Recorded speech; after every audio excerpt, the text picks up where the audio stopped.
Sudah belum? Sebenarnya sama sih, tapi mungkin kebaca sih ya kalau di ini. Kelihatannya apa? Yang use presenter view ya?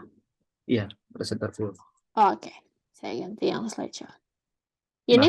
iya sudah. Oke.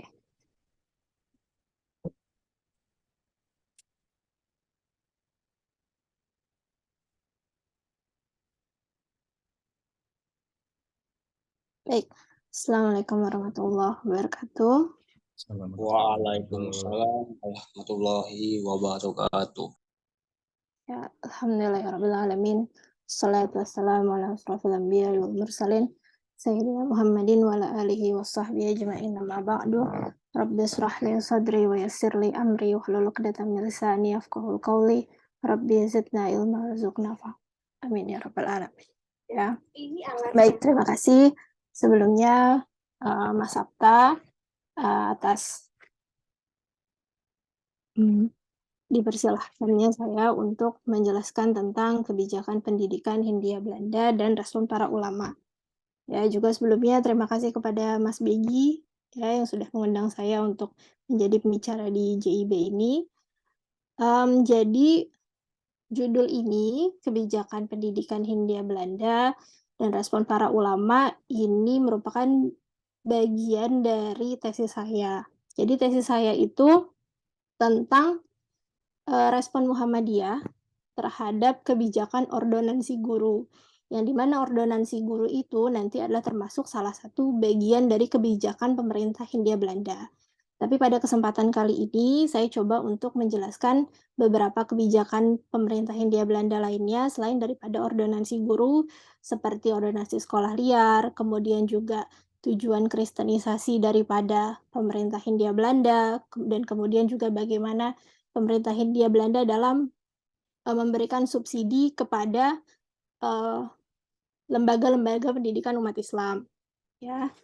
Dan juga bagaimana respon para ulama dalam menghadapi kebijakan pemerintah Hindia Belanda.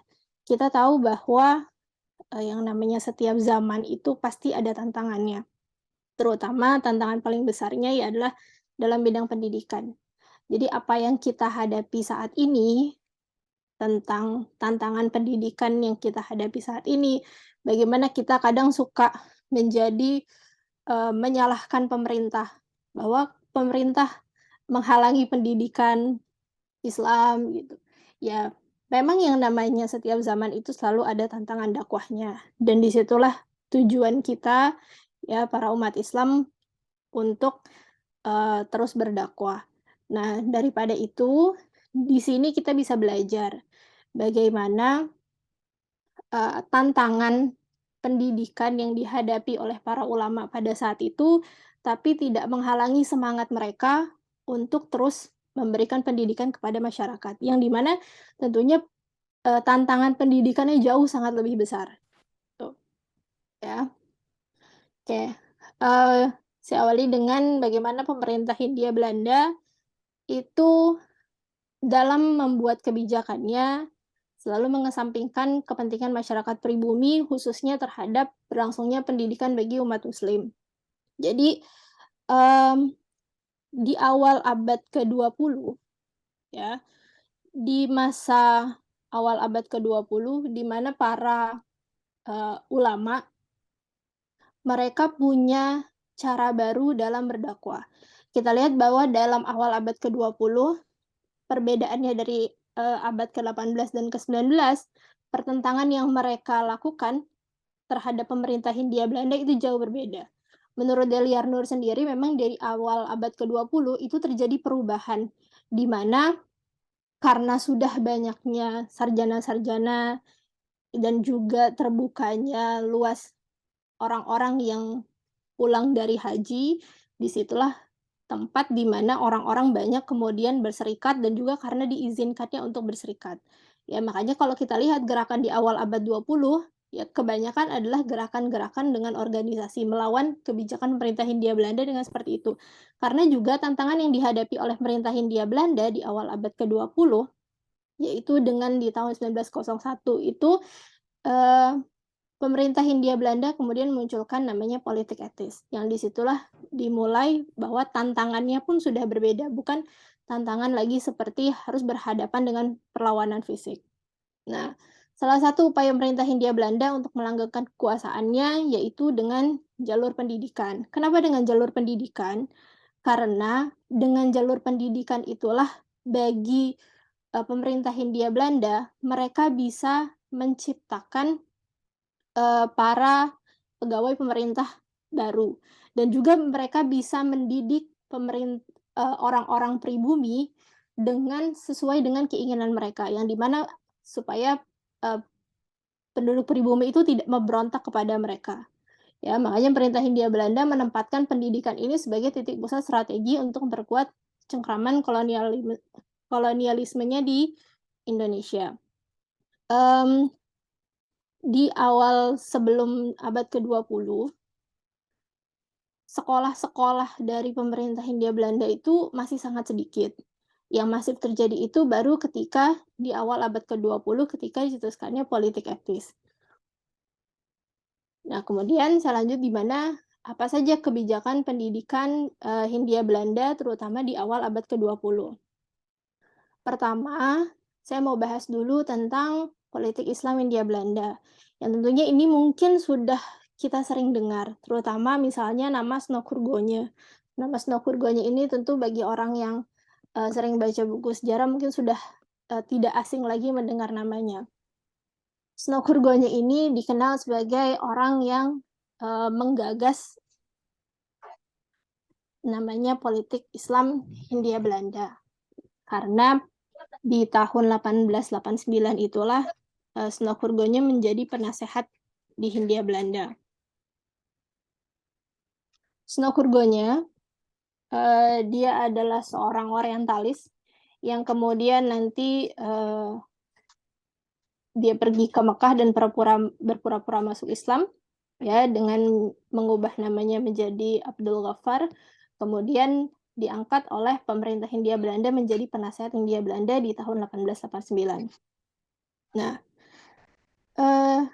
peran Snoekurgonya terhadap politik Islam Hindia Belanda ini sangat banyak, terutama di dalam bidang pendidikan sendiri. Snoekurgonya ini mencetuskan namanya asosiasi pendidikan. Asosiasi pendidikan itu adalah di mana bagi Snoekurgonya, dengan kita memperkenalkan pendidikan-pendidikan ala Belanda, ya, atau dengan westernisasi pendidikan, dengan sekularisasi pendidikan, maka dengan itu nanti, eee, pendidikan daripada umat Islam itu akan ditinggalkan. Dan, hal itu bukan tidak terjadi, tapi sempat terjadi. Jadi di awal abad ke-20, eee, Snoekurgonya itu sempat, berbangga bahwa apa yang dilakukannya itu berhasil. Itu dilihat dari, di mana angka yang masuk pesantren di awal abad ke-20 itu menurun drastis, di mana orang-orang, masyarakat kemudian beralih kepada sekolah-sekolah Belanda. Nah, disitulah kemudian mereka merasa, apa yang mereka lakukan ini berhasil.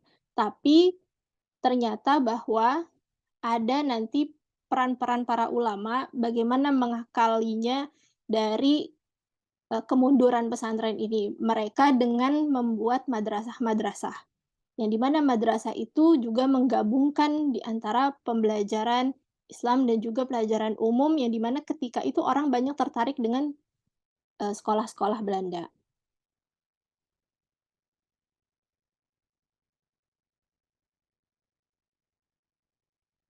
Jadi yang diterapkan oleh, Snoekurgonya ini adalah baginya dengan, yang namanya diterapkan pendidikan asosiasi Belanda itu, ya, maka nanti dengan secara perlahan-lahan penduduk pribumi itu akan merasa bahwa lebih keren gitu kan, lebih keren belajar bahasa Belanda daripada belajar bahasa Arab. Lebih keren belajar, pelajaran umum daripada belajar pelajaran agama. Jadi yang diinginkan oleh Snook adalah rasa bangga itu hilang, rasa bangga sebagai umat Islam itu hilang. Ya, itulah yang diinginkan SNOK dengan upaya yang dia sebut adalah asosiasi pendidikan. Jadi politik Islam Hindia Belanda SNOK itu, kurang lebih ada 3 SNOK membaginya. Pertama, bagi SNOK, dalam umat Islam ini katanya, dalam urusan ibadah jangan diganggu, ya, katanya jangan diganggu. Kenapa? Karena kalau diganggu umat Islam ini marah. Jadi tetap dibolehkan umat Islam ini untuk sholat, ya, terus untuk dia puasa itu jangan dihalangi bagi Snokkurgonya. Kemudian yang kedua, selain daripada ibadah bagi Snok, terus urusan muamalah. Urusan muamalah itu, dihargai dan diizinkan. Ya, misalnya apa? Misalnya dalam urusan perkawinan, terus juga dalam urusan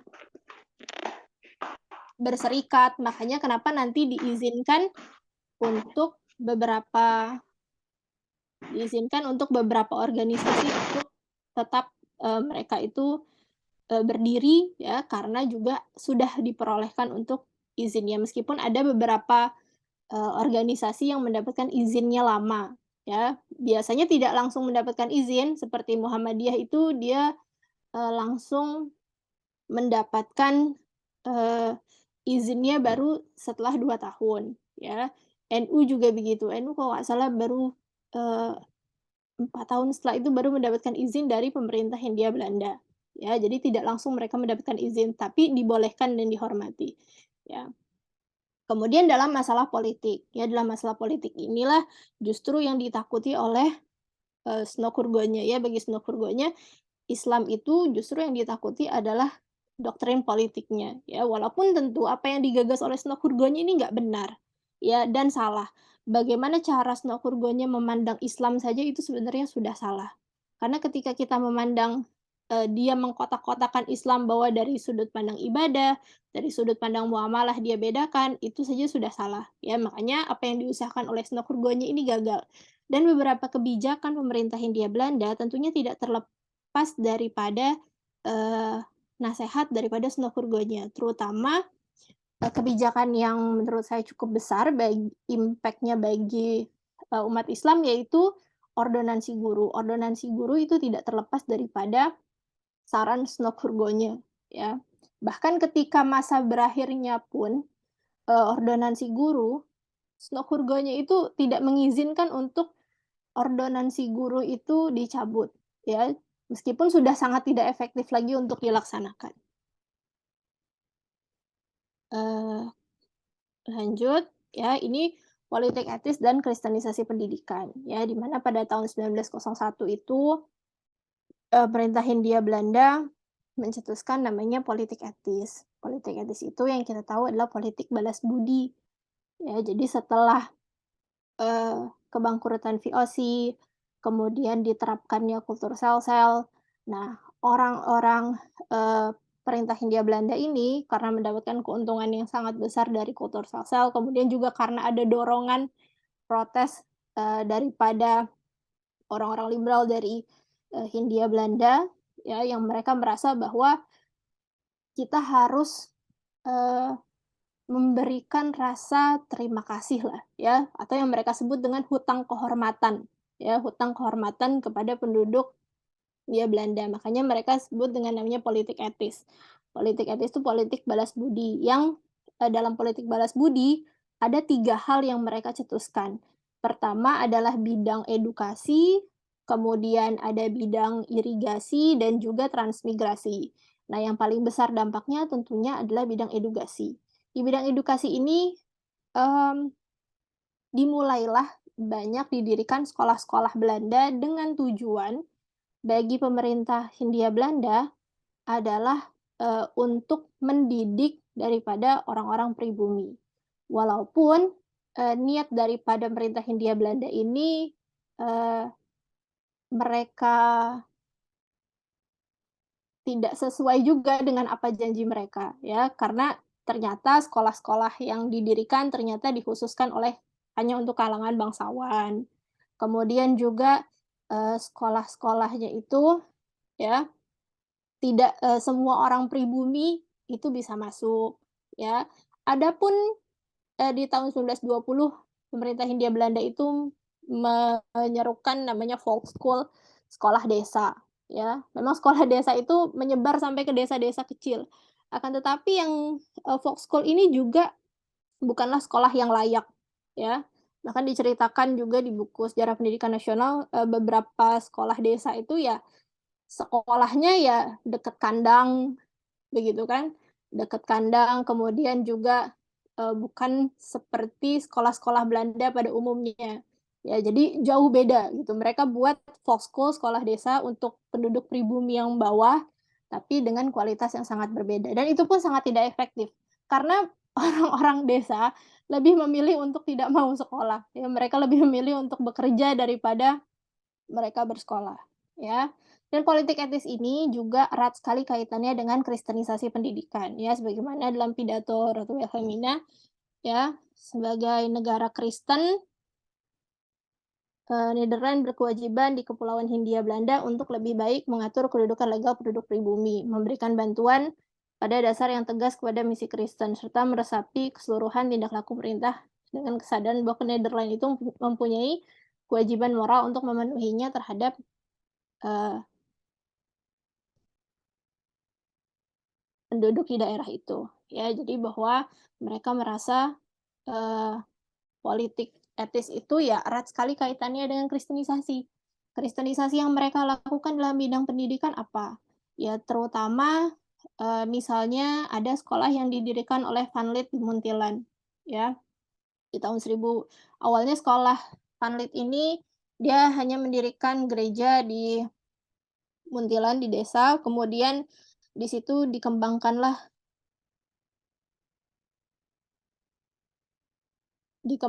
beberapa, sekolah seperti ada sekolah Quick School, kemudian juga dikembangkan sekolah, untuk pendeta untuk lanjutannya, dan di sekolah itu anak-anak yang masuk ini awalnya semua adalah laki-laki muslim, tapi kemudian mereka lulus sebagai Katolik, ya.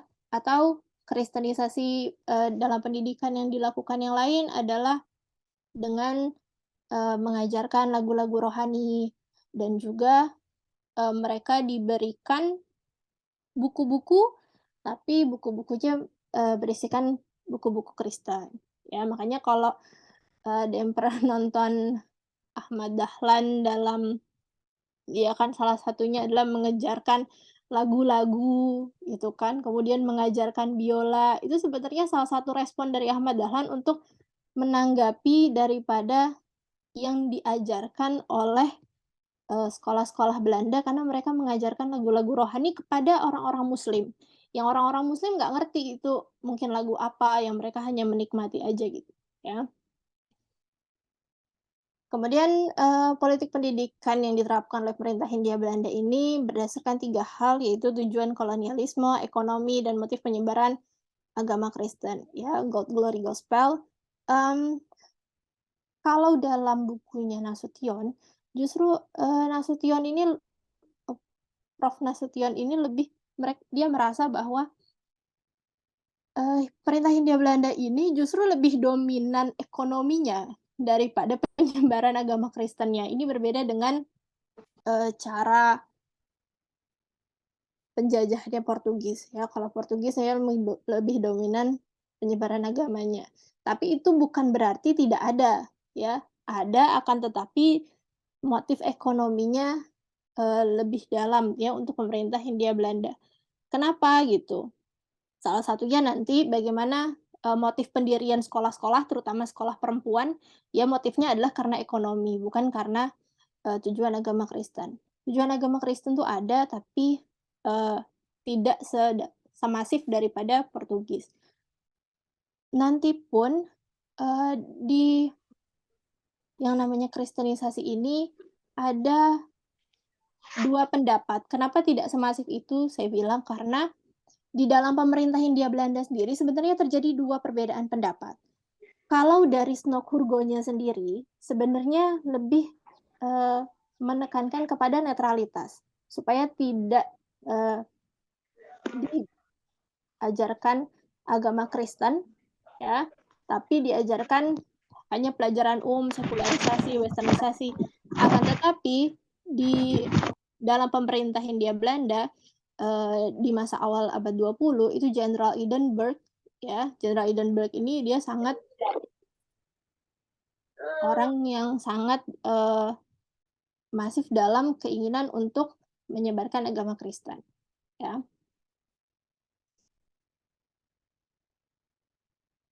Kemudian ada kebijakan pendidikan ordonansi guru. Kebijakan pendidikan ordonansi guru ini ada 2 di tahun 1905 dan tahun 1925. Awalnya kebijakan ordonansi guru ini sebenarnya sudah ada dari tahun 1888 meskipun belum jadi kebijakan. Karena setelah Perang Banten waktu itu, eee, ketika penasihat pribuminya itu bernama K.F. Hall, Hall ini menyarankan untuk membuat penjagaan yang ketat kepada guru-guru, pada kiai-kiai. Karena menurut Hall, penyebab terjadinya pemberontakan itu adalah karena guru-guru dan kiai-kiai, ulama-ulama dan kiai ini mereka menyerukan kebencian kepada Belanda, ya. Makanya kemudian Hall mencetuskan bahwa setiap pesantren, kiai-kiai itu harus diawasi pergerakannya, ya, jangan sampai mereka lolos. Jadi sudah ada dari tahun 1888. Kemudian barulah Snok-Hurgonya mengusulkan kalau gitu harus dibuat satu kepanitiaan, ya, dibuat satu kebijakan untuk mengatur, guru-guru ini, kiai-kiai ini, ya. Dengan apa? Dengan mereka akhirnya mengeluarkan namanya Ordonansi Guru di tahun 1905. Ordonansi Guru 1905 ini adalah bentuk kebijakan untuk mengawasi guru-guru agama Islam, khusus agama Islam, ya. Aturan ini tidak mengenai kepada agama yang lain, ya. Makanya kenapa timbul protes besar dari kalangan umat Islam, adalah karena memang tertujunya hanya kepada umat Islam, ya. Jadi di dalam, ordonansi guru, itu pertama, guru-guru yang mau mengajar, itu harus terlebih dahulu izin kepada pemerintah, ya, harus mendapatkan lisensinya dulu. Ya, mendapatkan lisensinya dulu bahwa mereka boleh mengajar. Kemudian guru-guru itu harus membuat, isi materi yang mau diajarkan, ya. Isi yang mau diajarkannya apa, sesuai nggak dengan pemerintah, kalau nggak sesuai, maka kemudian tidak diizinkan untuk mengajar. Kemudian juga selain itu, mereka harus membuat data list murid-muridnya siapa aja yang diajar, ya. Kenapa? Karena supaya pemerintah Hindia Belanda bisa melacak, ya, muridnya ini nanti mengajar kemana aja, ya, terus nanti yang dia diajarkan lagi kepada muridnya lagi apa aja gitu. Jadi benar-benar sampai, segitunya pemerintah Hindia Belanda untuk mengawasi para kiai-kiai ini, ya. Eee, itu muncul di tahun 1905.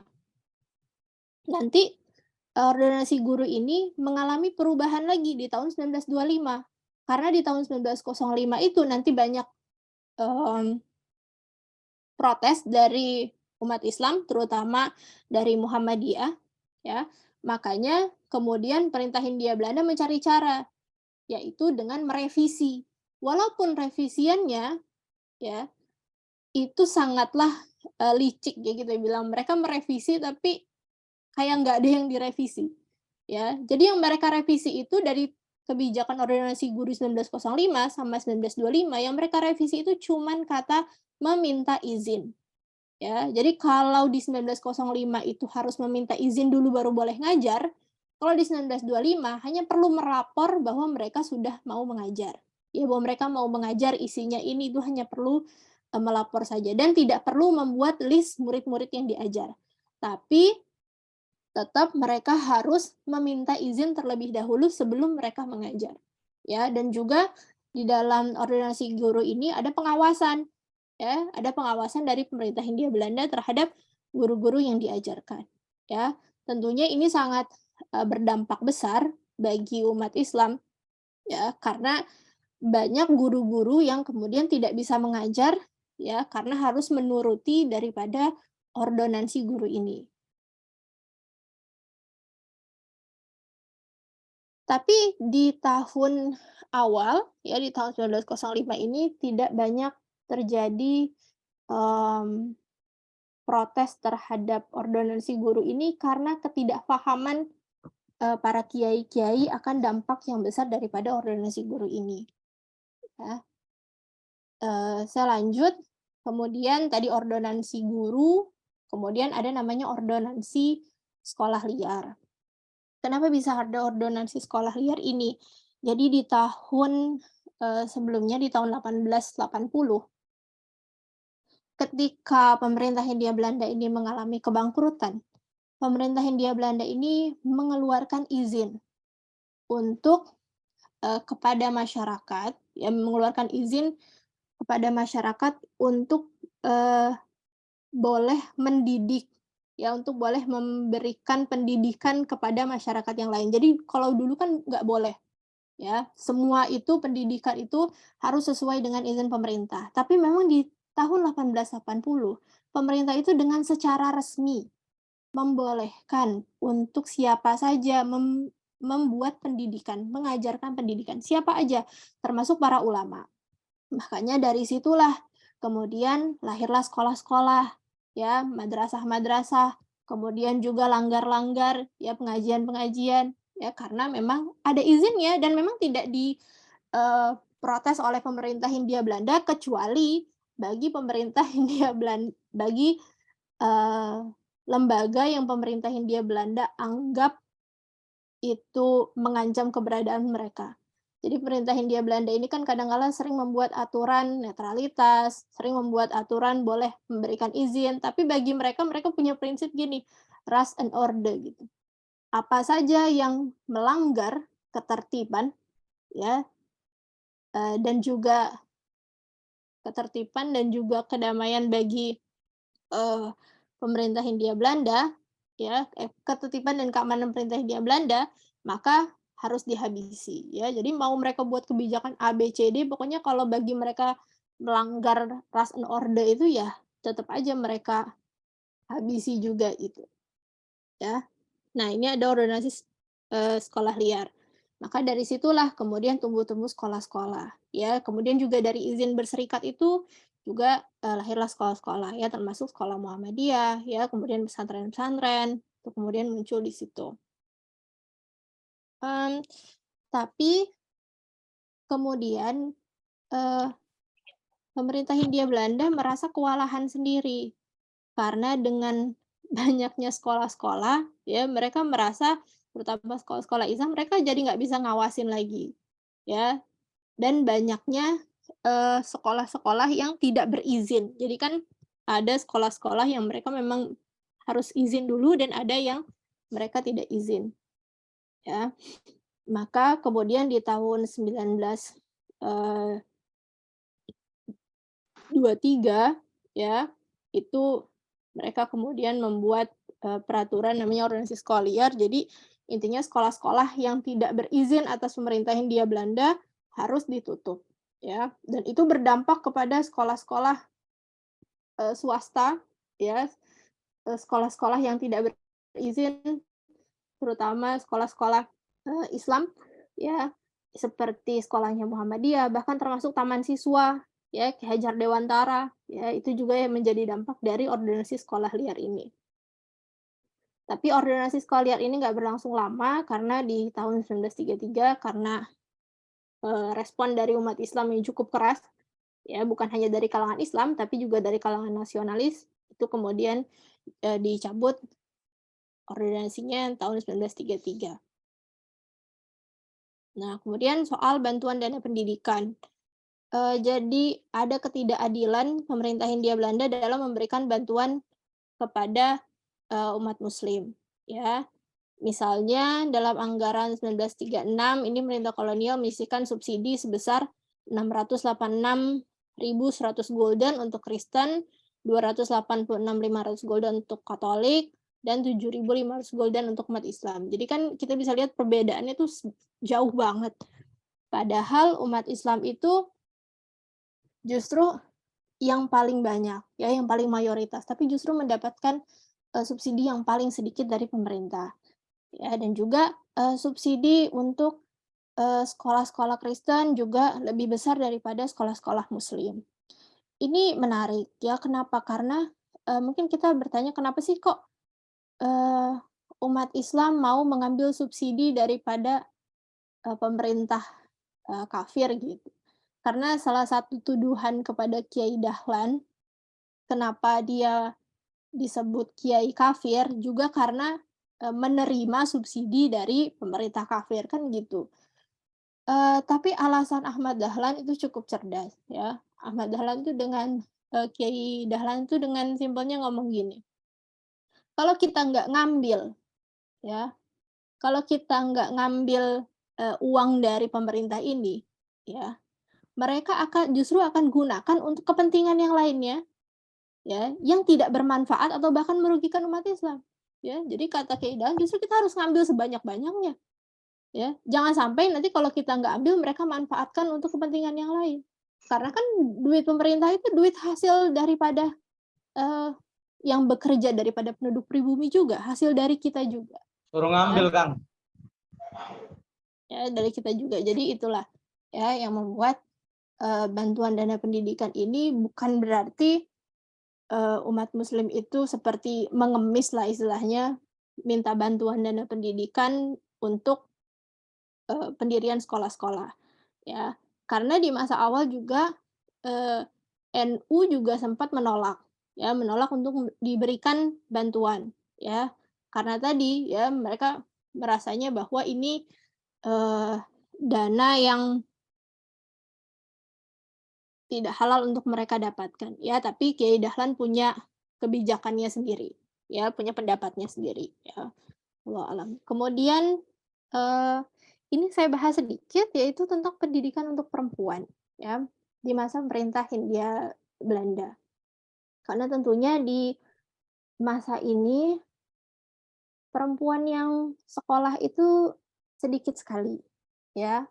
Walaupun pemerintah Hindia Belanda sendiri sebenarnya tidak pernah mengeluarkan satu peraturan khusus mengenai penerimaan murid perempuan untuk bersekolah. Akan tetapi sebaliknya, pemerintah kolonial juga sangat hati-hati untuk menggiatkan kaum perempuan bersekolah. Ya, mereka nggak pernah ada aturan khusus bahwa perempuan nggak boleh bersekolah, tapi juga nggak pernah menyarankan juga bahwa perempuan itu harus bersekolah, ya. Karena persepsinya, ya, mereka masih menganggap bahwa anak perempuan itu, lebih baik di rumah, ya. Kemudian mereka menganggap bahwa kalau perempuan bersekolah itu tidak ada manfaatnya, ya, dan bahkan itu bukan hanya terjadi di dalam artinya masyarakat umum, ya.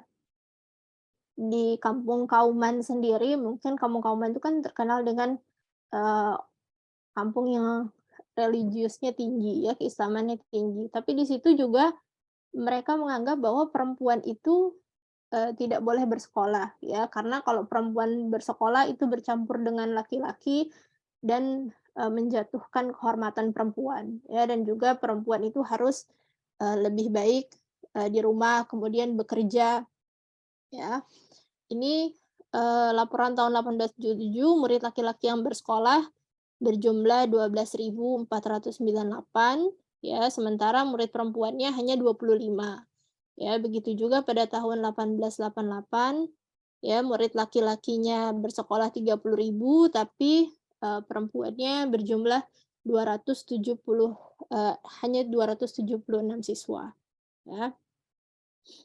Ini, untuk pendidikan perempuan. Ini, surat, ya, Abendanon, ya. Jadi kalau mungkin sering dengar nama Abendanon, ya, lewat kalau suka baca surat-suratnya Kartini, ya, atau pernah dengar soal Kartini, itu kan ada dia bersuratkan dengan Nyonya Abendanon. Nah, Nyonya Abendanon ini dia pernah menjadi, eee, direktur pendidikan, ya, di masa perintah Hindia Belanda di awal abad ke-20 dan pernah menyurati, pemerintah, ya, supaya untuk mendirikan sekolah perempuan, ya. Tapi kemudian pemerintah, tidak mau untuk membuat sekolah perempuan karena alasannya, ya, pemerintah tidak dapat menyetujui pandangan-pandangan dalam surat direktur, ya, tentang kebutuhan pendidikan bagi gadis-gadis Bumiputra.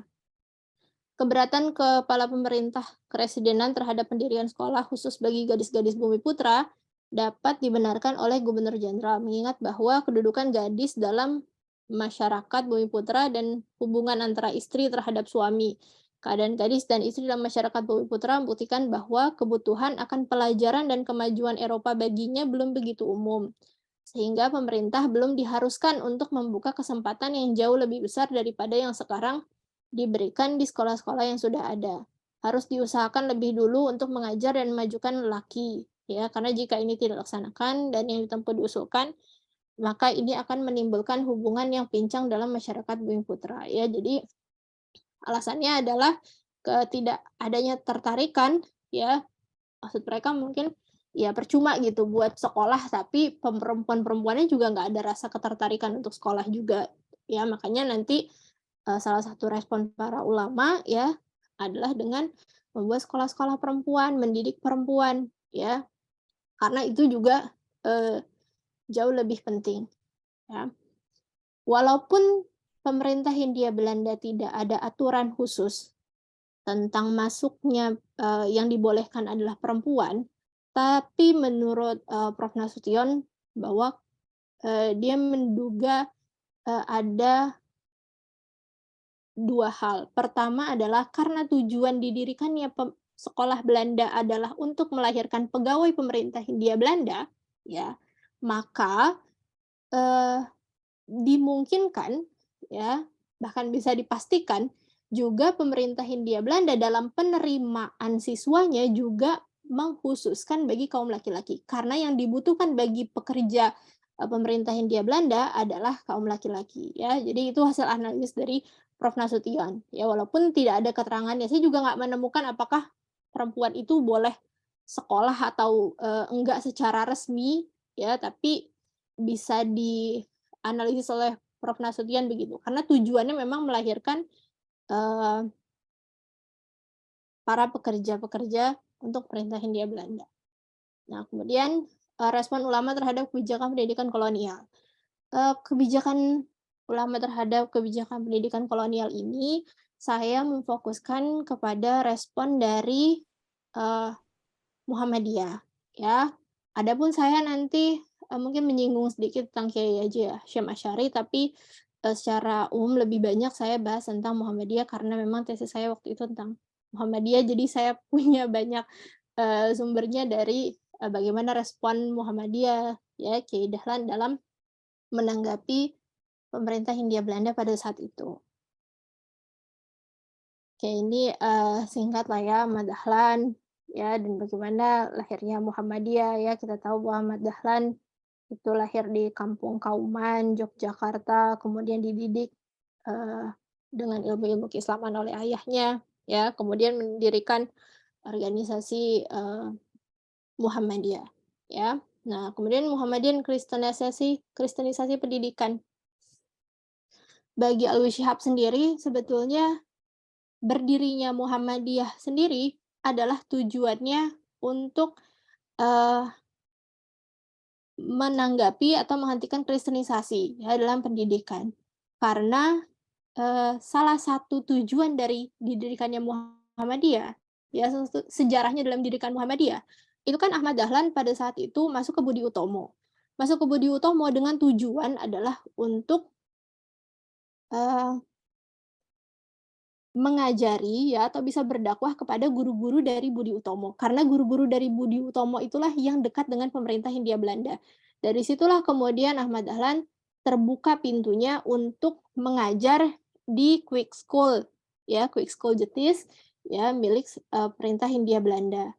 Dari situlah pertama kalinya, ya, Ahmad Dahlan diizinkan untuk mengajar pelajaran agama Islam di sekolah Hindia Belanda. Ya, jadi pertama kalinya baru ada, pelajaran agama Islam, yaitu yang mengajarkan adalah Ahmad Dahlan, ya. Nah, dari situ ternyata muncul ketertarikan dari murid-muridnya Ahmad Dahlan, ya. Jadi mereka habis sekolah, ya walaupun, pelajaran agama Islam ini cuman seminggu sekali, tapi mereka sepulangnya, dari sekolah, mereka itu ke rumah Ahmad Dahlan, ya. Sebanyak kurang lebih 22 orang mereka maaf, 12 orang, ya, mereka ke rumah Ahmad Dahlan, ya, ke rumah Kiai Dahlan, kemudian, bilang sama Kiai Dahlan, "Kita mau, menambah pelajaran lagi." Ya, mereka tertarik dengan Islam, ya. Jadi sebenarnya, pendirian Muhammadiyah sendiri adalah memang karena Ahmad Dahlan melihat bahwa apa yang dilakukan oleh sekolah-sekolah Belanda itu cukup masif sekali kristenisasinya ya, mereka mengajarkan lagu-lagu rohani ya terhadap orang-orang Islam yang masuk di sekolah Belanda ya. Kemudian mendirikan lembaga, pendidikan ya, terutama Hizmatul Quran dan Hizbul Wathan. Sebenarnya, hampir semua sekolah-sekolah yang didirikan Muhammadiyah itu ya tujuannya adalah untuk, eee, merespon daripada kristenisasi daripada, pendidikan Hindia Belanda, tapi, Hizmatul Quran ini saya kira adalah salah satu strategi dakwahnya Ahmad Dahlan, ya. Dia membuat nama yang sekolah dengan nama yang sama sebagaimana, nama dari sekolah pemerintah Hindia Belanda, ya.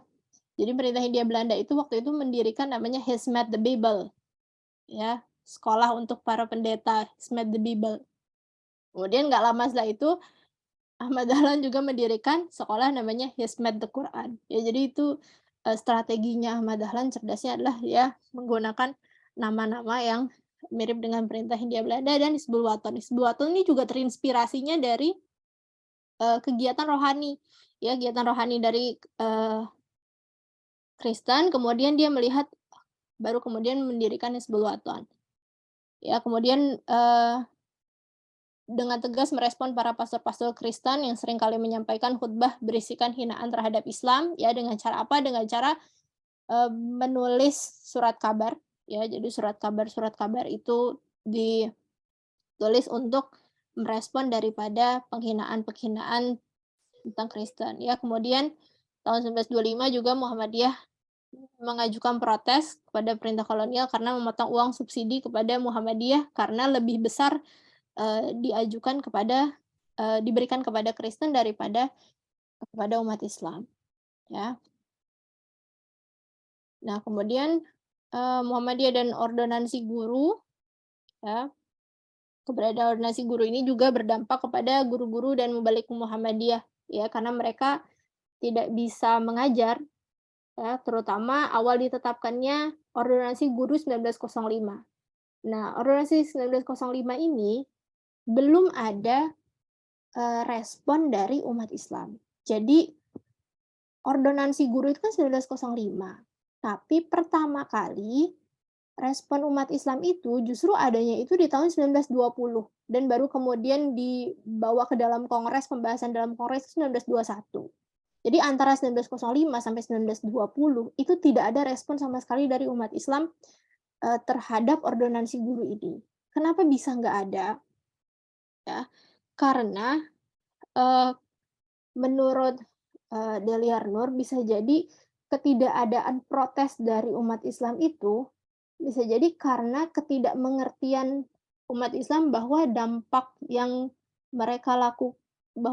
daripada ordonansi guru ini akan sangat menghambat, eee, dalam pendidikan mereka. Kemudian juga karena bahasa, ya, karena kendala bahasa.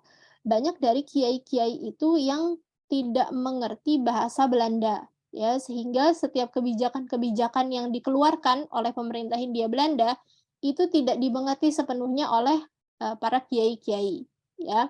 Makanya itu bisa dimungkin kenapa kok, di tahun 1905 sampai 1920 itu tidak ada respon dari umat Islam, baru ada 1920. Terkhusus di Muhammadiyah sendiri, kenapa di 1905 tidak ada, karena pada saat awal dicetuskannya ordonansi guru, itu ada yang dikecualikan. Dikecualikannya adalah khusus, berlaku untuk Jawa dan Madura, akan tetapi tidak, berlaku untuk Solo dan Yogyakarta. Ya, jadi untuk Solo dan Yogyakarta itu belum diterapkan. Makanya kenapa di Muhammadiyah sendiri itu belum ada, protes karena memang belum diterapkan di Yogyakarta, ya. Kemudian barulah pada tahun 1921 yang memulainya adalah Haji Fakhruddin kemudian merespon ordonansi guru dengan menetapkan dalam kongres dan kemudian, eee, dalam kongres itulah dia menerbitkan Moti Perserikatan, ya untuk kemudian menurunkan ya mencabut ordonansi guru ini. Ya dia respon Muhammadiyah ya pertama menuntut langsung perintah, kemudian melakukan lobi politik, bernegosiasi dengan perintah kolonial dan bekerja sama dengan organisasi Islam untuk menuntut dicabutnya ordonansi guru. Kenapa saya sebut di sini melakukan lobi politik dan bernegosiasi oleh pemerintah kolonial. Jadi cerdasnya orang Muhammadiyah itu kan Muhammadiyah itu dikenalnya dengan dia tidak terjun langsung dalam politik, ya. Walaupun itu sebenarnya, ya itu bahasa politik juga gitu, ya bahwa tidak terjun dalam politik langsung ya bukan berarti tidak, peka ya, bukan berarti abai juga terhadap masalah-masalah yang terjadi dalam masyarakat gitu, ya. Yang dilakukan oleh Muhammadiyah adalah dengan mendatangi, eee, mengirimkan surat ya, yang dikeluar dengan namanya Moti Perserikatan, ya mengirimkan surat supaya untuk dicabutnya, ordonansi guru ini. Dan dampak yang besarnya adalah di tahun 1925 itu, makanya ada revisi dari pemerintah Hindia Belanda, adalah karena Moti Perserikatan yang dikeluarkan oleh Muhammadiyah, ya. Jadi Muhammadiyah ini kemudian bernegosiasi untuk supaya bisa, ordonansi guru ini diringankan. Ya walaupun akhirnya direvisi oleh pemerintah Hindia Belanda, akan tetapi ya seperti yang saya jelaskan tadi revisiannya sebetulnya masih sama, ya mereka merevisi hal-hal yang nggak penting sebenarnya ya, cuman kata izinnya aja yang mereka ubah. Ya kemudian nih Muhammadiyah dan ordonansi guru ini ya tahapannya lah ya. Tahun 1923 mengeluarkan Moti Perserikatan, kemudian 1924-nya mengirimkan surat kepada pemerintah, 1925-nya kemudian ya merevisi ya perintah akhirnya merevisi, eee, aturan ordonansi guru. Akhirnya diterbitkanlah ordonansi guru 1925, walaupun sama aja ya. Terus tahun 1928 ya, ulama Minangkabau juga menolak, kemudian melakukan negosiasi lagi. Nah ini, mmm, hebatnya adalah di tahun 1931, atas usaha dari yang dilakukan oleh Muhammadiyah ini, pemerintah Belanda itu akhirnya memberikan kebebasan kepada khusus guru-guru Muhammadiyah, ya. Saya tidak tahu pastinya kapan untuk guru-guru yang lain, tapi tersebut di tahun 1931 itu bahwa ordonansi guru itu dibebaskan dari guru-guru dan mubalik Muhammadiyah. Untuk guru-guru yang lain belum, ya walaupun di tahun setelah tahun 1931 itu ordonansi guru memang sudah tidak efektif lagi, banyak orang yang nggak melaksanakan lagi.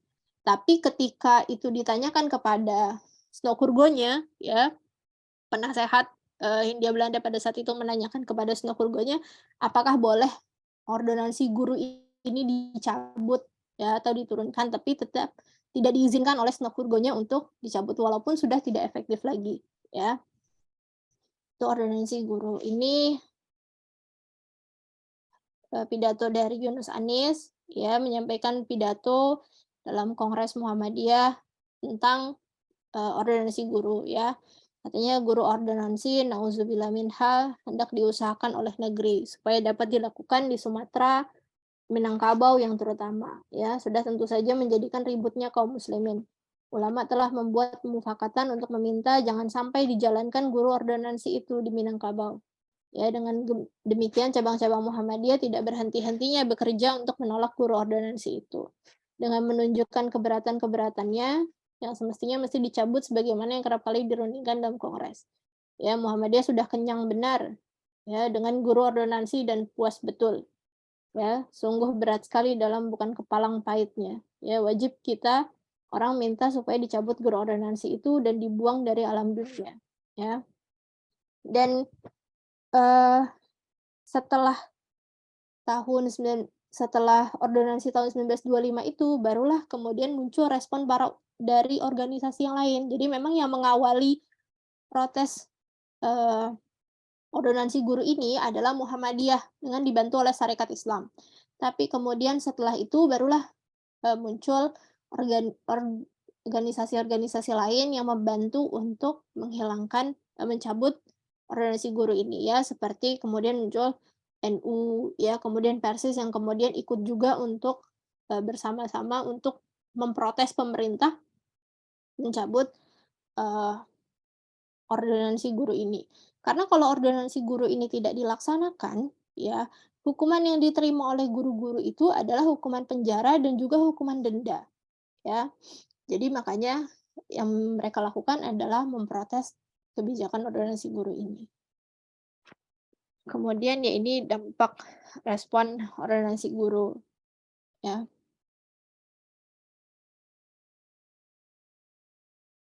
Nah kemudian, Muhammadiyah dan ordonansi sekolah liar, ya ordonansi sekolah liar ini juga sangat memberatkan, ya, yang dilakukan oleh, Muhammadiyah ya, dia kemudian mengecam kebijakan pemerintah Hindia Belanda, ya, dengan membatasi pendirian sekolah beserta juga penganggarannya. Karena dampak dari ordonansi sekolah liar ini sekalian, eee, bukan hanya ditutup sekolahnya, ya, kemudian juga guru-gurunya, ya, itu tidak diizinkan mengajar, ya, dan juga tidak, diberikan gaji dan tidak diberikan lagi subsidi, ya.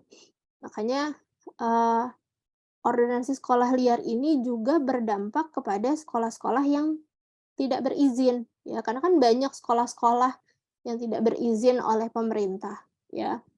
Bukan karena itu, karena mau izin juga susah, ya. Pemerintah itu membuat kebijakan untuk mendirikan sekolah itu ya juga sangat susah, ya, dengan segala aturan-aturannya, ya, yang harus sesuai dengan pemerintah Hindia Belanda, ya. Tapi kemudian, ketika sudah banyak sekolah-sekolah yang berdiri, mereka banyak menutup sekolah-sekolah, dari yang tidak berizin ini, ya. Nah, kemudian November 1932 Muhammadiyah bersama dengan organisasi lain, ya, tambah juga dengan NU mengadakan kongres di Yogyakarta untuk mencabut ordonansi sekolah liar ini. Jadi, kalau terhadap ordonansi-ordonansi, kebijakan-kebijakan yang dilakukan oleh para pemerintah, ya, maaf, para ulama umat Islam ini adalah dengan mereka biasanya adalah dengan membuat kongres, ya, membuat kongres, berkumpul.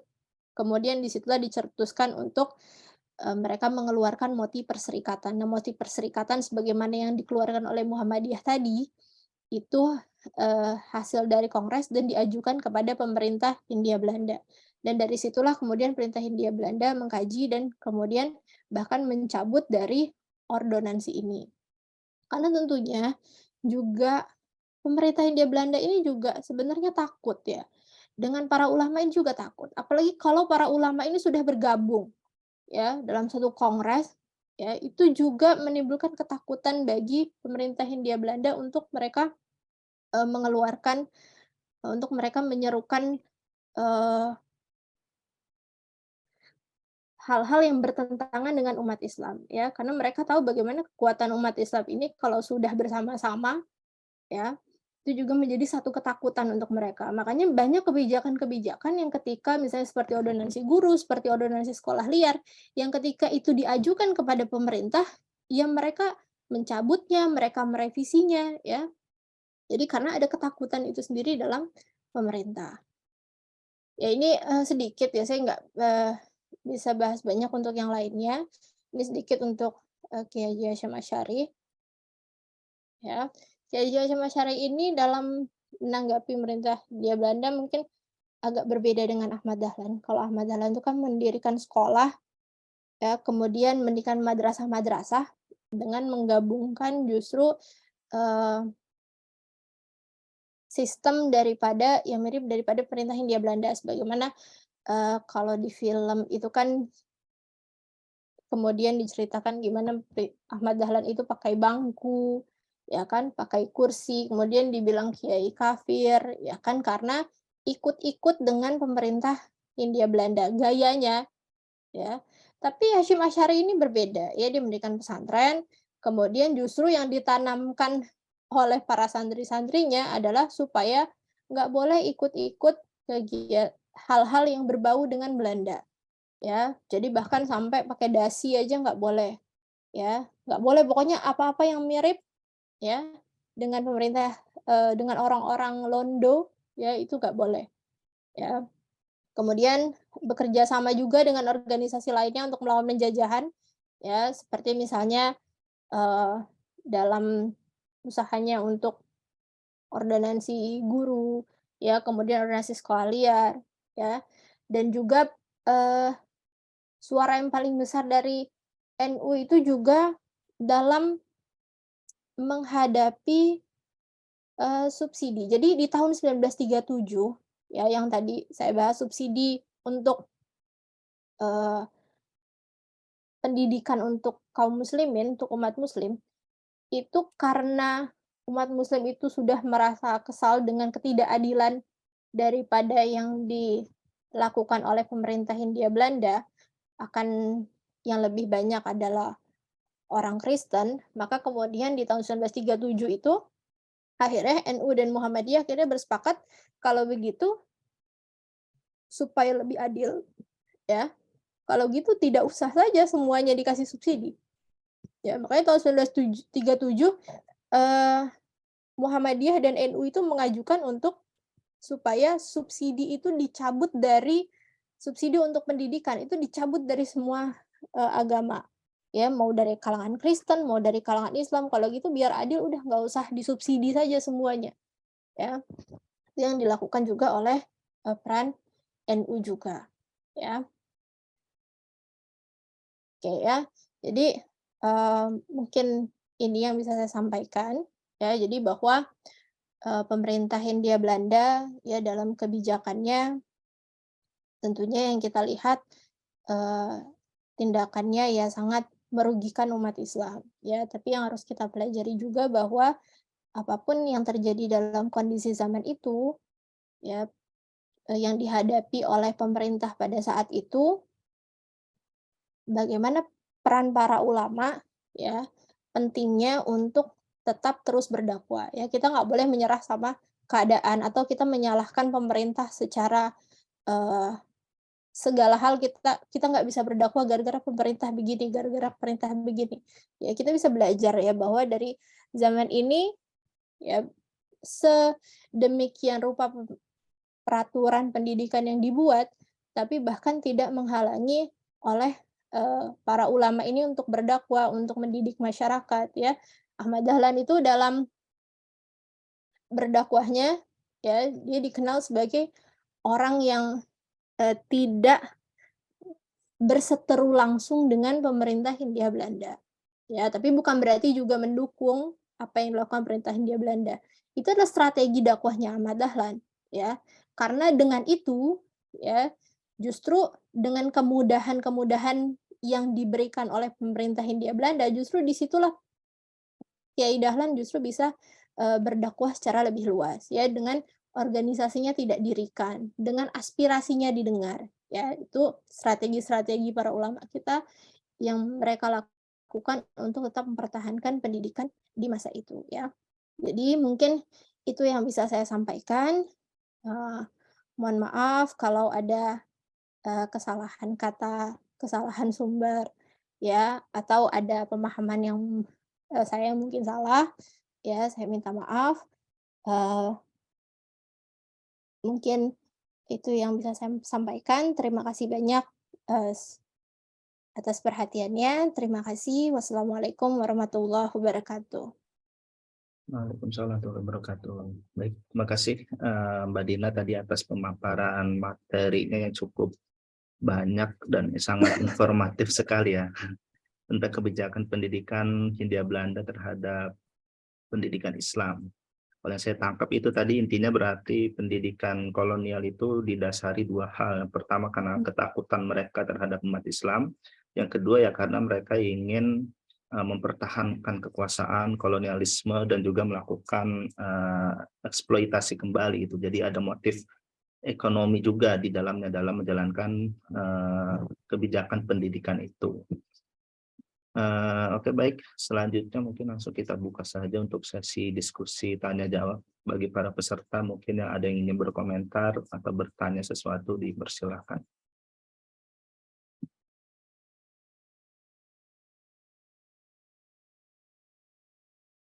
Ya, ini ada Mas Begi yang resen, silakan.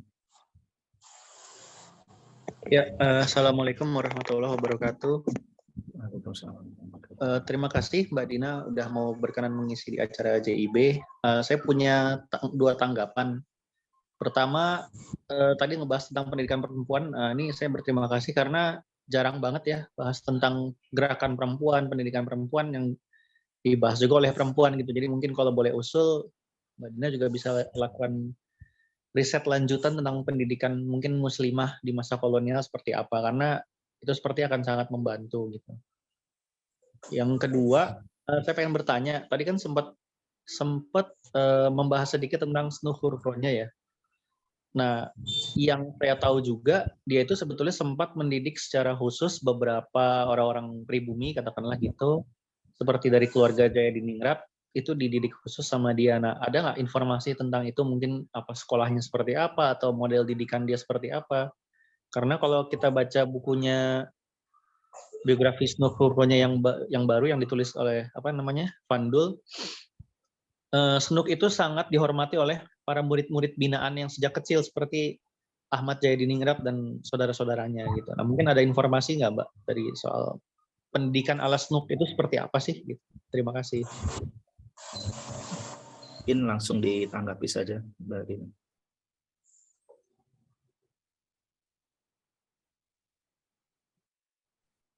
Iya, baik. Terima kasih Mas Begi atas tanggapannya dan pertanyaannya. Tadi ya soal pendidikan perempuan, ya memang pendidikan perempuan ini sangat jarang ya untuk dibahas ya. Dan selain sangat jarang untuk dibahas, memang sumbernya sedikit sekali. Ya, yang saya juga beberapa kali mencoba untuk mencari tentang pendidikan perempuan, terutama masa kolonial, itu sangat sedikit sumbernya ya. Jadi kalaupun ada itu hanya bagian-bagian aja, bagian-bagian kecil daripada temuan-temuan saya di dalam mungkin sumber-sumber tentang pendidikan di masa kolonial. Ya, selebihnya sedikit ya, tapi terima kasih sarannya, mungkin bisa kedepannya bisa saya teliti lagi. Kemudian untuk Snowkurgonya, bagaimana pendidikannya untuk orang-orang tertentu yang memang dia didik.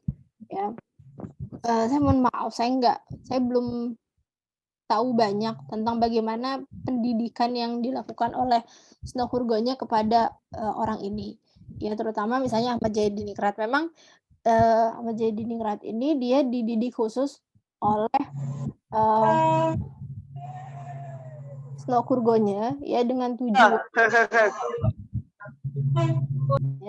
tujuan untuk menjadikan contoh ya. Jadi kan keinginan Snowkurgonya itu adalah bahwa sebenarnya orang pribumi itu kalau dididik secara barat ya, mereka akan meninggalkan ajaran agamanya, mereka kemudian tidak lagi bangga dengan Islam. Sebenarnya keinginannya itu.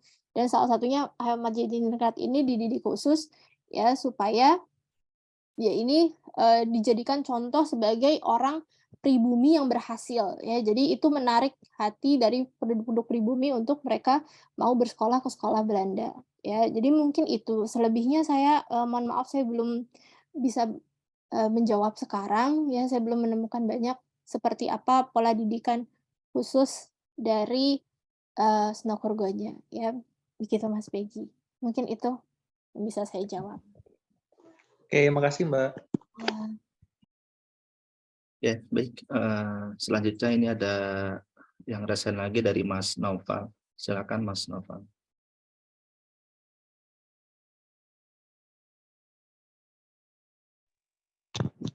Baik, cek apakah suaranya terdengar jelas, Mas? Siap, terdengar. Baik, terima kasih atas kesempatannya. Bismillahirrahmanirrahim. Perkenalkan, saya Noval dari Kabupaten Sumedang. Terlebih dahulu saya ingin ucapkan terima kasih kepada Teh Dina atas sajian materinya, menarik sekali. Langsung kepada pertanyaannya. Beberapa waktu yang lalu saya sempat membaca dari Profesor Taufik Abdullah gitu, School Ethics WESU itu kan dalam bahasa Indonesia. Maaf, Mas, putus-putus. suaranya putus-putus ya, Mas Nova. Oke. Nah, jadi beberapa waktu saya habis karya dari Prof. Taufik Abdullah gitu ya, The Ethics gitu, sekolah dan Ya, dengan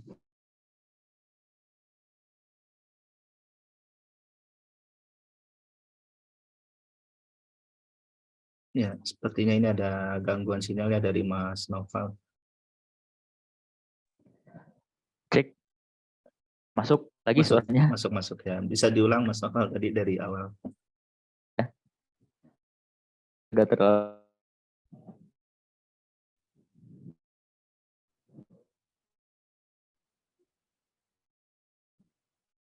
baik. Ya, Suaranya ini Mas. ya, sudah. Nah, setelah baca bukunya Prof. Taufik Abdullah yang satu itu, saya perhatikan bahwa rupanya sekolah-sekolah Islam yang ada di Sumatera Barat itu sangat kuat sekali nuansa politiknya.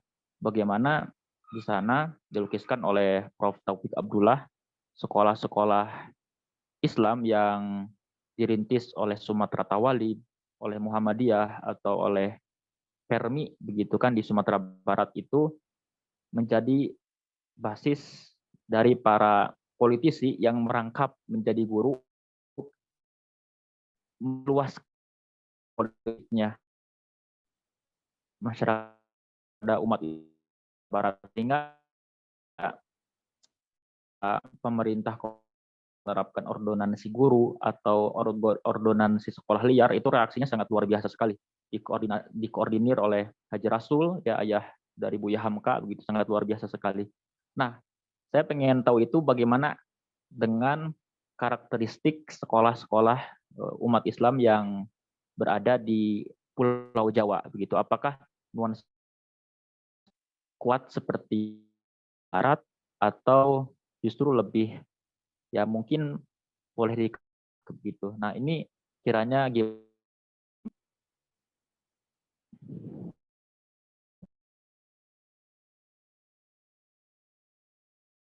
Ya, kalau yang saya tangkap artinya ini membandingkan ya antara sekolah-sekolah yang ada di Sumatera Barat dengan yang ada di Jawa. Kalau yang ada di Sumatera Barat katanya nuansa politiknya sangat kuat sekali untuk melakukan perlawanan kebijakan dari pemerintah kolonial. Nah, kalau di Jawa itu seperti apa sekolah-sekolah Islam? Ya, baik ya. Jadi memang kalau, baik ya Mas Noval, terima kasih atas pertanyaannya. Eee, Kalau yang saya tahu di Sumatera, terutama di Minangkabau itu memang mereka Islamnya sangat kuat, ya. Kemudian yang tidak kalah adalah, persatuan mereka antar para ulama di sana sangat kuat, ya. Sehingga terutama misalnya di ordonansi, guru. Jadi ordonansi guru sebelum masuk ke Minangkabau, sebelum masuk ke Sumatera Barat, itu sudah ditentang langsung oleh, ulama-ulama di sana dengan mereka mengadakan kongres terlebih dahulu, ya. Bahkan ketika, pemerintah, Hindia Belanda datang, ya perwakilan dari pemerintah Hindia Belanda itu datang, ya di Sumatera Barat, itu mereka, diundang semua ya oleh Haji Rasul untuk mereka mengatakan bahwa kami bersama-sama ya, ulama-ulama semua di sini berkumpul ya, adalah untuk tidak setujui diterapkannya ordonansi guru di, Minangkabau ya. Jadi memang persatuan mereka kuat ya, dan juga mmm, sebelum diterapkannya pun mereka sudah sangat antisipasi, ya. Itu yang dilakukan di Sumatera Barat. Bagaimana dengan di Jawa, ya, kalau yang saya lihat di Jawa dengan yang terjadi, ya, itu terutama untuk masa di awal abad 20, ya, kebanyakan daripada sekolah-sekolah, itu mereka karena yang paling banyak terutama adalah sekolah Muhammadiyah, ya. Justru kalau kita lihat sebenarnya sekolah Muhammadiyah itu justru, mereka tidak terlalu, apa ya saya bahasakan ya, mereka tidak terlalu banyak berkonfrontasi dengan pemerintah Hindia Belanda, ya. Jadi karena gaya politiknya Ahmad Dahlan itu yang dia berusaha untuk tidak berkonfrontasi dengan pemerintah Hindia Belanda, ya. Jadi pemerintah Hindia Belanda pun menyikapi Muhammadiyah juga tidak, serepresif dengan organisasi-organisasi lainnya, ya. Terus untuk diterapkannya ordonansi guru, ordonansi sekolah liar, ya, di dalam sekolah-sekolah sendiri, ya, itu di Jawa terutama masih sangat diterapkan, ya, masih sangat diterapkan dan bahkan berlaku untuk hampir seluruh Jawa, ya, berlaku untuk semua. Saya kurang tahu apakah ini karena mungkin fokus daripada pemerintah Hindia Belanda sendiri memang mereka fokusnya adalah utama mereka adalah di Jawa, ya, atau bisa juga, tapi saya tidak melihat bahwa bukan berarti antar ulama, ya, di Jawa sendiri mereka tidak bersatu, ya. Karena mereka misalnya seperti untuk menindaki ordonansi guru, ordonansi sekolah liar, itu mereka bersama-sama. Akan tapi saya melihatnya, sedikit ini, eee, terlambat, ya. Jadi seperti respon-respon yang dilakukan oleh para ulama, ya, itu baru di tahun 1920, 1930, sedangkan di awal-awal baru, tercetusnya itu ya, tercetusnya ordonansi itu, mereka belum banyak untuk, menanggapi ordonansi itu, ya. Mungkin itu yang bisa saya jawab Mas Naufal, ya. Baik, terima kasih banyak Teh Dina atas pencerahannya, begitu ya. Terima Saya tuh kasih. masih ada sebetulnya Heeh. yang tanyain lagi, satu boleh nggak ini, Mas Boleh, boleh. Mas Sabta? Iya, singkat aja tapi ya. Oh ya, oh ya. Nah ini soal modernisasi di pesantren begitu kan. Ya kalau kita lihat sampai awal abad ke-20 itu masih cukup banyak pesantren yang menerapkan sistem pendidikan tradisional begitu, enggak bahkan dari infrastrukturnya pun masih nggak pakai bangku begitu. Kemudian juga ilmu ilmu umum seperti ilmu bumi, sejarah dan lain sebagainya itu kan belum masuk gitu ya, belum banyak masuk ke pesantren. Nah ini pesantren ini kapan sebetulnya secara masif mengadopsi begitu ya sistem pendidikan modern begitu. Secara masifnya kapan? Apakah setelah kemerdekaan atau menjelang kemerdekaan gitu. Nah, ini kira-kira kalau dilihat dari rentang waktunya tuh kira-kira masifnya ini kapan tuh? Gitu aja mungkin, Mas. Oke, baik. Jadi kalau, setahu saya kalau khusus untuk pesantren NU, kan awalnya NU itu memang segala apapun yang tentang, Belanda tidak mau dipakai, ya, maupun itu dari bangku, kursi, cara berpakaian, ya. Setahu saya NU itu mulai pelan-pelan menerima itu tuh 1920, ya, tapi khusus pasifnya pesantren-pesantren lain, saya belum dapat datanya secara khusus.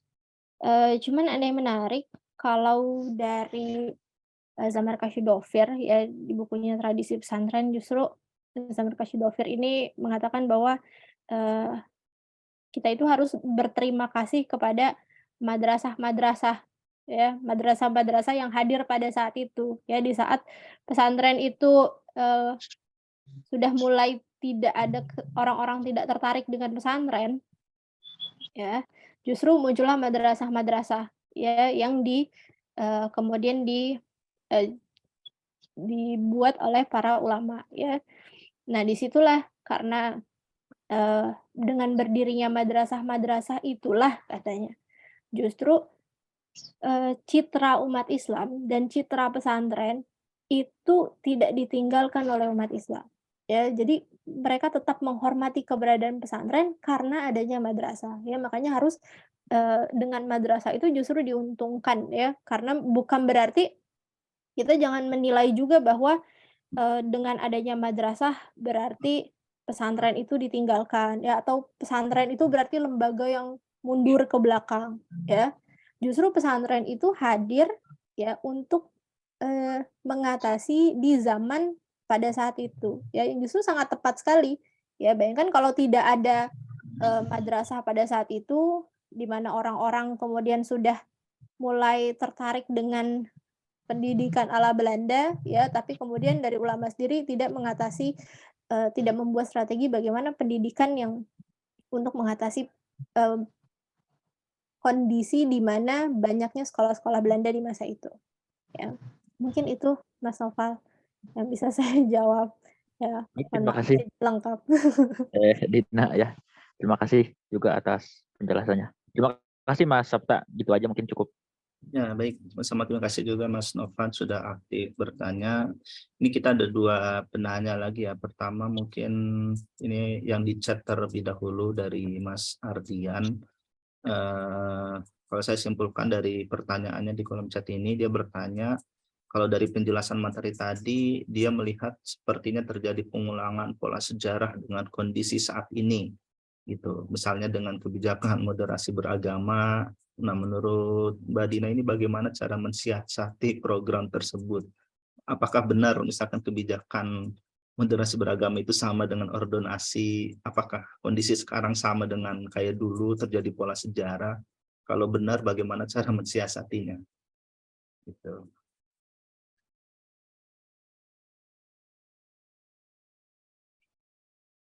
Iya, saya gimana cara mensiasatinya secara detail saya tidak bisa untuk gimana caranya ya, tapi gini, bahwa memang benar yang namanya pola sejarah, ya, yang namanya, eee, pola sejarah itu selalu berulang, gitu. Yang namanya tantangan zaman, ya kan, selalu ada, gitu. Kita juga jangan, selalu merasa bahwa yang namanya, eee, kita sekarang kita belajar sejarah itu kan untuk melihat ya bagaimana di masa itu, ya kan, dengan kebijakan-kebijakan yang diterapkan dalam pendidikan di masa itu, ternyata tidak mengurangi sedikit pun dari semangat para ulama untuk tetap berdakwah, gitu. Karena kita lihat kondisinya zaman sekarang, seringkali kita dikit-dikit nyalahin pemerintah, gitu kan. Oh, karena pemerintah nggak ngizinin, ya. Nggak ngizinin untuk misalnya, pelajaran agamanya kok sedikit, ininya kok begini, pendidikannya kok begini, gitu. Memang, peran pemerintah itu sangat besar, ya, dan juga apa yang dilakukan oleh pemerintah itu juga dampaknya sangat besar, ya, terhadap kita. Tapi yang namanya tantangan, terhadap, eee, di zaman ini juga, itu hampir sama, ya. Misalnya seperti guru-guru, ya kan, harus berizin, ya kan, harus menyerahkan materinya. Ya sama juga sebenarnya. Kan kita sekarang guru-guru juga begitu kan. Walaupun dalam suasana yang sudah berbeda, tidak serepresif dulu gitu kan. Tapi guru-guru sekarang kan juga membuat, bahan ajarnya ya, terus juga, melaporkan ya, apa saja yang mau dilakukannya ya. Nah itu, mungkin itu yang bisa saya tanggapi, tapi untuk bagaimana persisnya, eee, saya belum bisa jawab secara detail ya, mungkin nanti yang lain. Ya, insyaallah. Itu Ya, Mas Okta. ya baik, makasih Mbak Dina. Tapi tadi ada benarnya juga yang disampaikan Mbak Dina, artinya kita jangan hanya menyalahkan atau bergantung pada pihak atas gitu kan. Karena kalau kita melihat bagaimana pada masa lalu itu kan di zaman kolonial, pemerintah yang represif dengan fasilitas yang terbatas, tetapi ya buktinya bisa gitu kan melahirkan tokoh-tokoh yang hebat gitu kan, Ya, kayak betul. Kiai Ahmad Dahlan, Kiai Hasyim Asy'ari, Cokro Aminoto itu kan lahir dari pendidikan yang sebenarnya bahkan sangat represif terhadap agama, seperti itu. Oke baik, lalu kemudian terakhir ada dari Mas Syahri Ramadan, silakan Mas Syahri.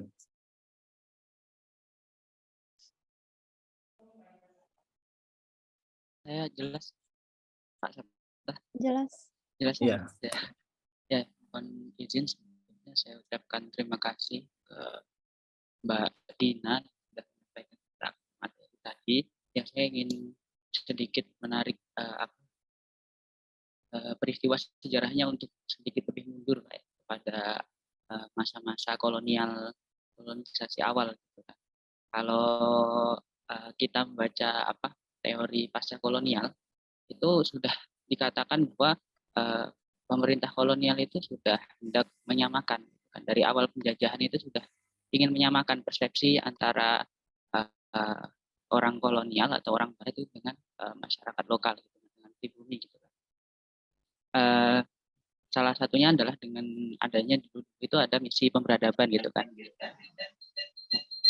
civilization gitu kan. Nah, sedangkan pada masa pergerakan nasional itu kan rasanya pendidikan sebagai alat penjajahan itu sangat di-highlight gitu. Padahal kalau kita membaca teori yang saya sebutkan tadi, sebenarnya dari awal penjajahan pun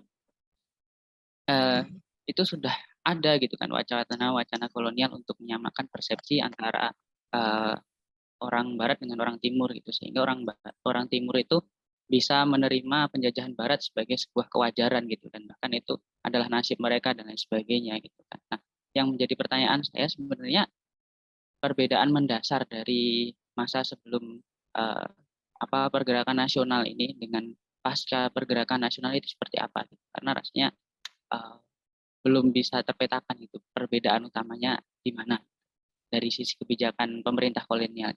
Terima kasih. oke, baik, silakan Mbak Dina.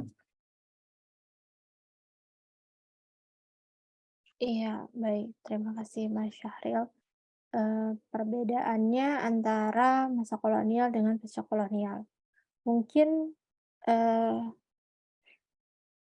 yang bisa saya tangkap gini, kalau di masa kolonial itu kan, itu termasuk bagian dari yang dicetuskan oleh Snok-Hurgonya tentang asosiasi pendidikan, ya bahwa niatnya gitu kan, tujuannya adalah untuk memberikan pendidikan kepada penduduk Bumiputra, dengan tujuan untuk mencerdaskan, eee, masyarakat pribumi dengan mengenalkan gitu kan, dengan mengenalkan, eee, budaya-budaya barat, pendidikan sekuler supaya hilang rasa bangganya terhadap umat Islam. Karena bagi Snok ya, dia menganalisis bahwa kalau umat Islam ini diperkenalkan oleh budaya barat, pasti mereka akan lebih tertarik budaya barat daripada, dengan budaya Islam sendiri yang menurut Snok ya budaya Islam itu tertinggal, ya, kemudian juga kuno, ya. Jadi bagi Snok begitu, pasti kalau diperkenalkan mereka akan lebih tertarik, ya. Dan perbedaannya apa? Tentunya yang paling bisa dilihat adalah perbedaannya adalah dengan kebijakan, ya. Tentunya kalau pasca kolonial itu tidak ada kebijakan-kebijakan yang sedemikian rupa untuk mengatur itu, ya. Tapi kalau di zaman kolonial, ya, mereka membuat kebijakan, ya, yang mengarah kepada, eee, supaya orang-orang penduduk pribumi ini mereka lebih tertarik kepada, pendidikan barat. ya. Walaupun, sebenarnya ya pendidikan barat sendiri itu kan eee, tidak sepenuhnya buruk, ya. Kita pun juga tahu bahwa tokoh-tokoh kita, ya banyak juga yang lahir ya dari sekolah-sekolah barat juga ya, tapi itu justru bentuk kegagalan daripada pemerintah Hindia Belanda. Bagaimana mereka dulu, merasa bahwa kalau kami mendidik dengan cara kami gitu kan, maka akan menghasilkan orang-orang sebagai pegawai pemerintah Hindia Belanda, yang akan sesuai dengan kami juga gitu, yang akan nurut dengan kami lah gitu. Tapi ternyata justru, yang lahir daripada sekolah-sekolah, Belanda gitu ya, orang-orang ya seperti misalnya Muhammad Natsir, ya kan, Haji Agus Salim, ya yang mana mereka justru orang-orang yang nantinya adalah orang-orang,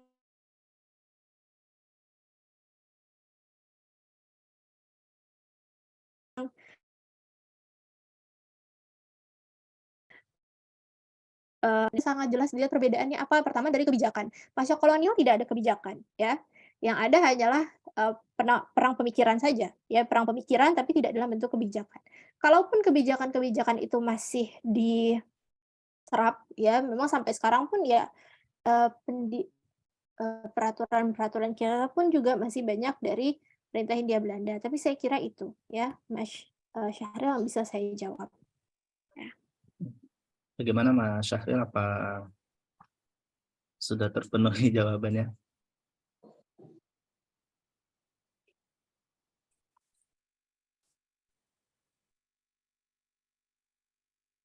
Ya, saya kira sudah ya.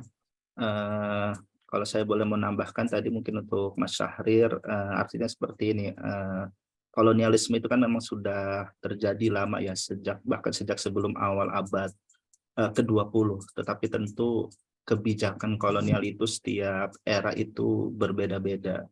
Nah, kenapa pendidikan tadi sangat di-highlight di awal abad ke-20? Karena pada abad ke-20 itulah baru sistem pendidikan itu dibuka secara lebar gitu untuk masyarakat pribumi. Sebelumnya memang sudah ada gitu sekolah-sekolah yang didirikan oleh pemerintah Belanda, tapi itu tentu sangat jumlahnya sedikit dan sangat eksklusif sekali, hanya untuk orang-orang Eropa atau beberapa elit pribumi saja. Nah, ini nanti nggak lepas tuh dari kondisi uh, di negara Belanda itu sendiri ya kan, yang mana mereka mencetuskan politik etis karena menangnya partai liberal di parlemen Belanda itu. Nah, itu nanti memang saling berkaitan antara satu sama lain gitu. Jadi itu sih mungkin sedikit tambahan dari saya. Oke, nampaknya sudah tidak ada yang bertanya lagi dari para peserta. Semoga bisa memahami materinya dan bermanfaat. Terakhir mungkin dari Mbak Dina ingin menyampaikan closing statement atau kesimpulan, dipersilakan.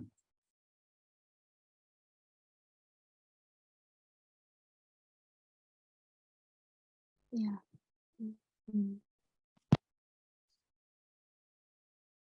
Ya dari saya, ya bahwa,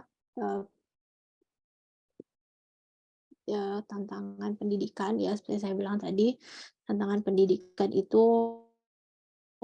di setiap zamannya tentunya berbeda-beda ya. Tadi benar seperti yang dijelaskan oleh Mas Sabta bahwa, kenapa saya juga meng-highlight di awal abad ke-20 ini karena justru, awal abad ke-20 inilah tantangan pendidikan yang, eee,